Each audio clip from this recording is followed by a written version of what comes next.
कोणत्या तरी ट्रिपला जाऊन आलं ना, तर आल्यावर फिरण्यावर काही नाही वाटत आहे. फिरल्यानंतर आल्यावरचा हा मोठा कंटाळा आणि एक खूप मोठं टेन्शन देणारं काम म्हणजे आपले कपडे.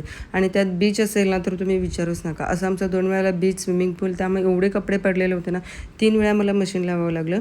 आणि नंतर ना अर्चनाताईचा फोन आलेला होता, की ते संध्याकाळपर्यंत आपल्याकडे येत आहेत. म्हणून म्हटलं, की चला पटकन ते यायच्या आधी जेवणाची तयारी करून घेऊ, म्हणजे आल्यावर आम्हाला छान असा वेळ गप्पा मारायला मिळेल.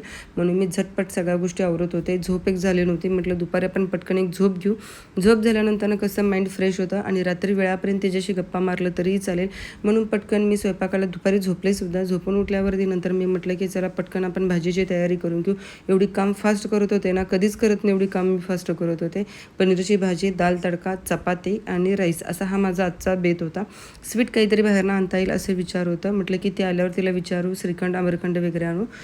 त्या आल्यावरती सगळेजण एकत्र मिळून आम्ही जेवलो. जेवल्यानंतर ना हे श्रीशा आमचे डान्स करून सगळ्यांना दाखवते, कारण श्रीशा खरंच खूप छान, तिलाही खूप भारी वाटत असतं की कोणीतरी आपल्या घरी आले म्हणून. सो अशा प्रकारे आमचा आजचा दिवसही गेला छान. गप्पा मारत कधी वेळ निघून गेला कळालंच नाही. सो चला, बाय बाय.